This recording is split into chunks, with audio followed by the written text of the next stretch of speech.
Nilinaw ng PhilHealth na may benepisyo dapat sa mga pasyente kahit hindi umaabot sa 24 oras ang pananatili nila sa ospital. Kasunod ito ng ulat na isang PhilHealth member na naospital at namatay sa emergency room ang di raw nabigyan ng benepisyo. May unang balita si Darlene Kai. Sa bisperas ng college graduation ng anak, namatay sa brain hematoma o pagdurugo sa utak si Marvin Sulit.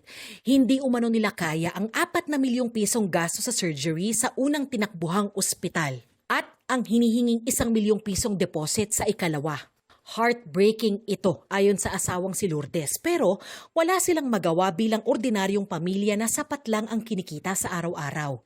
Pero lalong ikinasama ng loob ni Lourdes nang sabihan siyang hindi eligible o hindi makakakuha ng PhilHealth benefits ang kanyang asawa dahil wala pa siyang 24 oras sa ospital.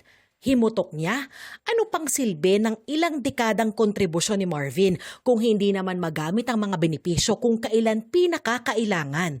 Tumanggi na sa panayam si Lourdes pero nagpasabing sana magbago ang healthcare system sa Pilipinas. Paglilinaw ng PhilHealth, binago na ang dating patakaran na nagsasabing walang PhilHealth benefit kung wala pang 24 oras sa ospital ang pasyente. Nagkaroon tayo ng tinatawag na outpatient emergency room benefit package. Less than 24 hours ay kino-cover na yan ng PhilHealth. Kung halimbawa, matatransfer ka, na-admit ka, matatransfer ka in less than 24 hours, meron din tayong polisiya on those. Kung katulad nito na namatay, meron din tayong polisiya. Base sa implementing guidelines for the PhilHealth Outpatient Emergency Care Benefit Package Facility-Based Emergency, covered ng benepisyo ang mga serbisyong binigay sa beneficiary na nasa emergency setting kung na-discharge siya sa loob ng 24 oras na pagkakapasok sa emergency department o kaya kung pumanaw siya sa emergency department bago pa ma-admit sa ospital. Especially, particularly for this case, meron po tayong pakete or benepisyo na pwedeng i-apply. Kung may benepisyong dapat natanggap ang yumahong PhilHealth member, ang tanong ano ang nangyari.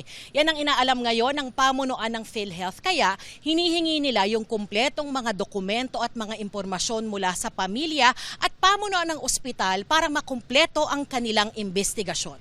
Habang wala yan ay di pa masabi ng PhilHealth kung sino ang nagkulang. Siguro nagkaroon lang po ng misinterpretation. Hindi ko po alam kung ito ay sa ospital or sa amin din mismo dahil baka kailangan nating i-check.